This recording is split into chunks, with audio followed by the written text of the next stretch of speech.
years since the Suns made a finals appearance. For the Bucks, 47 years, and their franchise player returns tonight. Heaven now on earth, half a million on the watch. 3 bands on the sweater just to let it watch. Fires up a three. It's good. And the foul. Chris Paul has taken control of game 1. You can send it Bitcoin down and dribble it with stock. Paul on the drive. Count it and one. Chris Paul's first finals game has been a brilliant performance.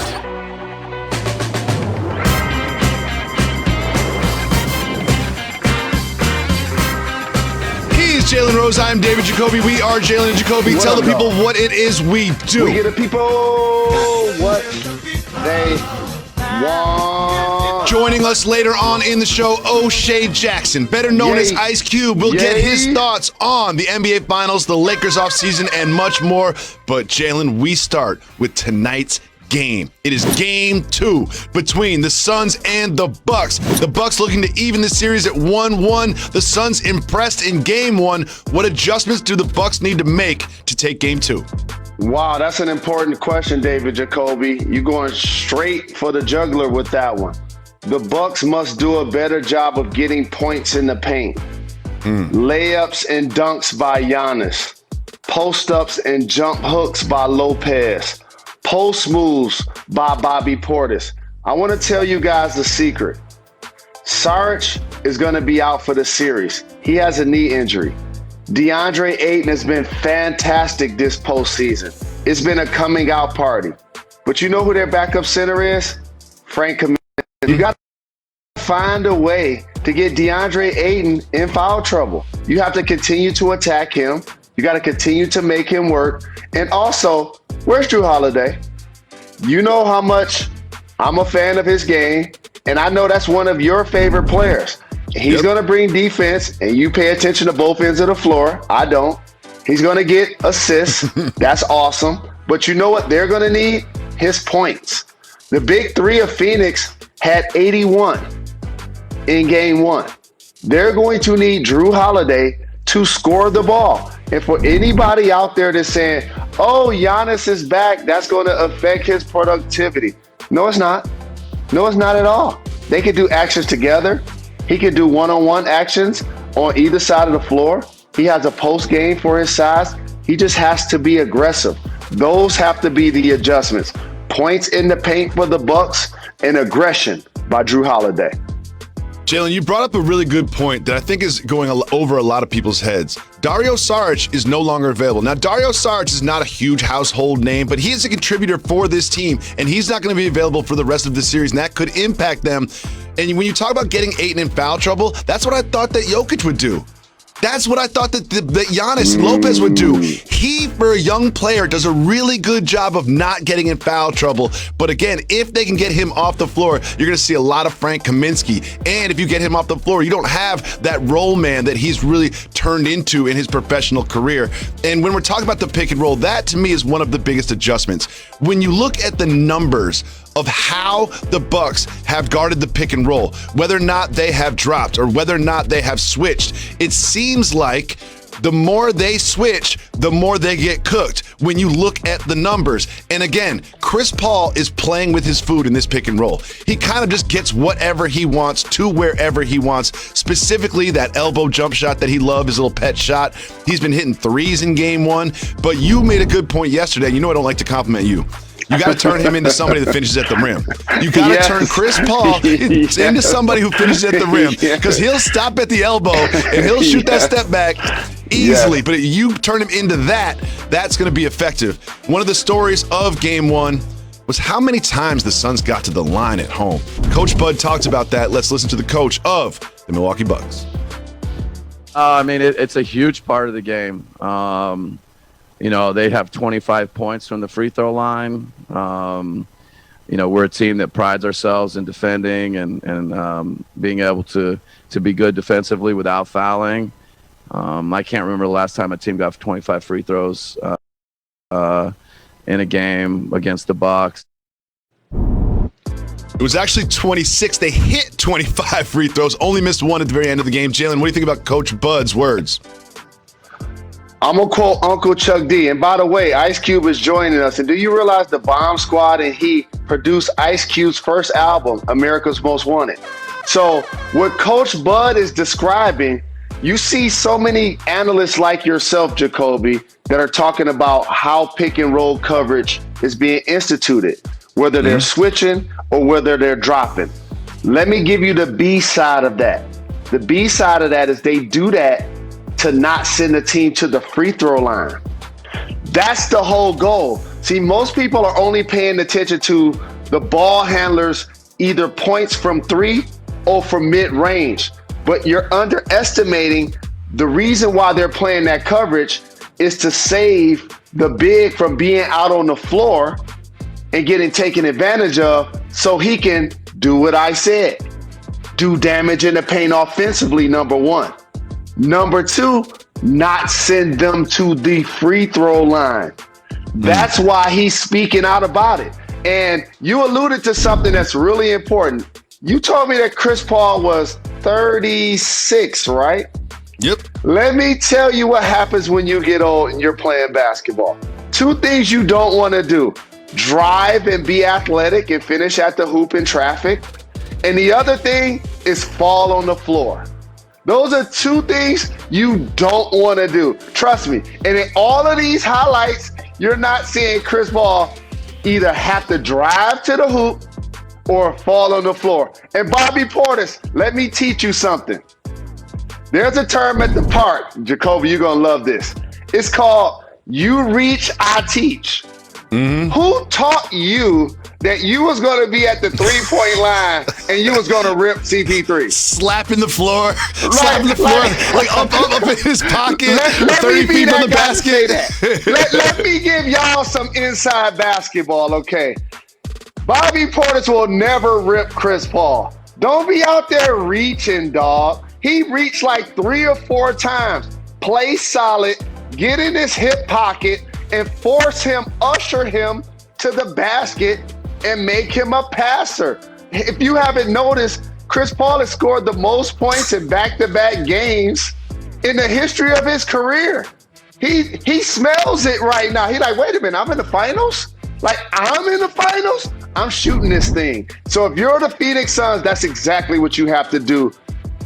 Keep Chris Paul aggressive, but if you're the Bucks, you gotta make him do something different in game 2. And as always, we're going to talk about the big three for each team. But if the Bucks could get a couple key threes from Bryn Forbes, get a Connaughton three, he showed up a couple times. You know, maybe get a couple bucks from Bobby Portis. They need those others to contribute as well if they're going to game 2. But Jalen, during game 1, I noticed something that was the most important thing that happened during the broadcast, and it was these words from your former teammate, Mark Jackson. My guy at lunch today said if he had to live it all over again, guess what he would be? A rapper. Jeff Van Gundy started spitting a freestyle at lunch with me. I don't even want to know. No, you don't. Why is no one covering this? Why is no one covering the fact that Jeff Van Gundy was freestyling at lunch? I want to get these Jeff Van Gundy bars. Jalen, you're in Phoenix. Can you talk to him about this? Can we get him on wax spitting the hot fire from Jeff Van Gundy? David Jacoby, when the pandemic started and people needed to work from their homes via Zoom, everybody started to make sure they paid attention to their backgrounds. Look over your shoulder. I see Mike Tyson. I see Larry Bird. Oh, look over my shoulder. I see a Jada Kiss bus. I see the Ali Summit. We've been 10 toes down for the culture. So in other words, that's why we're covering it. And of course, Mark Jackson, who was raised in Queens and loved Run DMC growing up, and Jeff Van Gundy, who coached in Houston, who coached in New York, has bars. I like the fact that he's reinvented himself as an announcer. I played against him as a coach. Remember that. I played against Jeff Van Gundy as a coach. And you know what he was? One word, unhappy. He was just unhappy. And now all of a sudden in the media, he's reinvented himself. He has great freestyles at lunch. I love those guys so much. And you know what I like about those guys? Unlike most dynamic duels that you and I represent in this game, most dynamic duels in this game were put together by the label. You know what I'm saying? We're put together by the network. You'll see Jalen and Jacoby front row at the Nets game. You see us champagning and campaigning together. And as a matter of fact, I ain't gonna even start telling y'all where we met.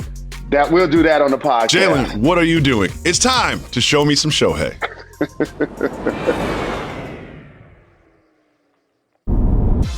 This is the most exciting thing that has happened in baseball for decades. Shohei Ohtani hit another home run.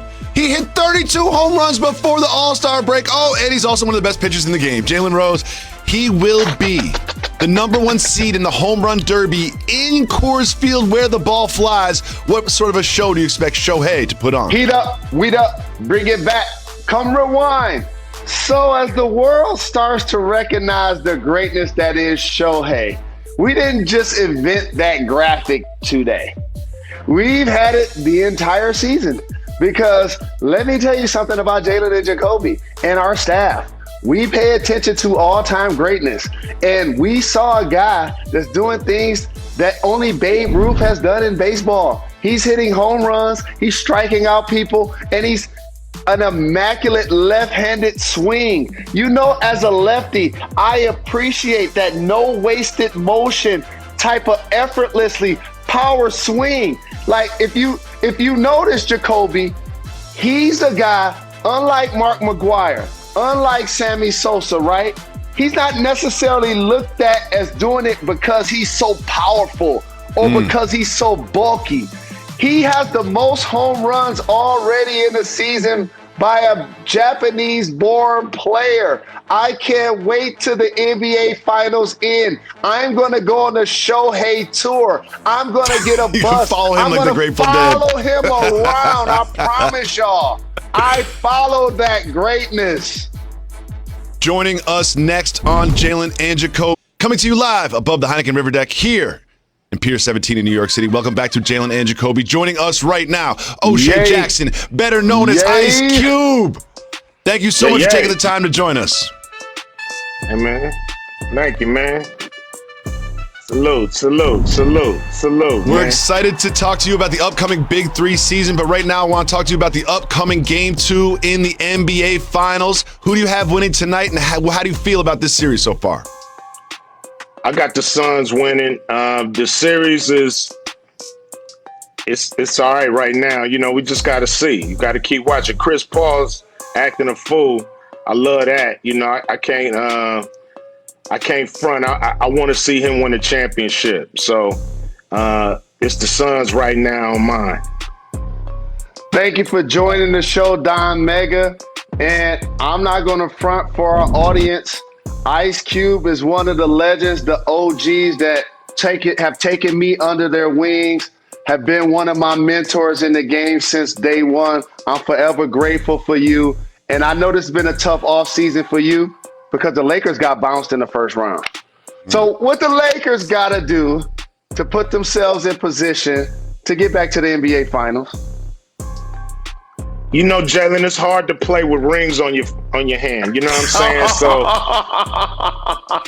you know, they got to just take them rings off and put them away and not try to play in those. You know, you can't win them all, Great point. Jalen. You know what I'm saying? You can't win them all. We won, won the championship last year. LeBron did what he said he was supposed to, what he said he was gonna do, and they won the ring. This year, injuries, they came back pretty quick, you know, from going all the way. You know, I think it was a 60-day layoff, and Space Jam 2 is coming out, man. You know, you want to do that Hollywood thing, man. Ain't got time to be in the finals. Gotta promote the movie. Gotta promote the movie, baby. Now, Cube, do you think if the Lakers were healthy, they would have just ran through these playoffs? I don't know about that, but I think they would have went deep. You know, probably would have went back to back. You know, we got bit by the injury bug. Probably should have kept, Dwight or Rondo, one of those. But, you know, we'll be back. Don't worry about nothing, man. Don't worry about what's going on in Laker Town, man. Cube, you're so diverse and such a legend. I'm just excited to talk to you about another sport, the NFL, the Raiders. They moved to Las Vegas. What are your expectations of your squad? Oh, they're going to have fun in Vegas. You know what I mean? It's a great town, great crowd. We've seen this, the sports town, how they act for the Golden Knights. And so, you know, they're going to come out for the Raiders the same way and have a ball. You know, they go together like peanut butter and jelly. What you have done with the Big Three has been so impressive for such a young league being so popular and so impactful. The Big Three returns this weekend. What can we expect to be different from last season to this season? Well, you're going to know more names in the Big Three than you know in the NBA Finals, I tell you that. You know, these are guys you know. That's a great point. Well said, you know, I like that. We got household names, you know what I mean, from Swaggy P to Joe Johnson, Nate Robinson, you know. So we got it all. You know, it's going to be great. We on CBS Saturday morning, Wake Up With Us. Then we on Triller and Fight TV. Hey, man, you know, we're going to have a ball this season. Guys are going at it. And if you make it to the playoffs, it's in the Bahamas. So that's a great incentive. The winning teams make more than the losing teams this year. So they're going to be fighting for their life out there. So, Q, I applaud the retired players who decide to join the Big Three because they want to be in shape, they want to be physical, and they're not lazy like me because I'm lazy. So what can fans expect when they show up to a Big Three event? Well, what you won't see is a retired player. You'll see a player that's good to go, ready to go. You know what I mean? These are players, they play all over the world. The NBA ain't got it on lock. You know what I mean? These dudes are athletes at the highest level, playing 3-on-3 at the highest level. So what you're going to see is dudes battling. You know how it go when dudes play 3-on-3. Nowhere to hide. You can't be a specialist. You can't just have one skill set. You got to have it all or you're going to get exposed in the Big Three. And that's just it. And the president told you, if you ain't watching the Big Three, you ain't black. So check out the Big Three.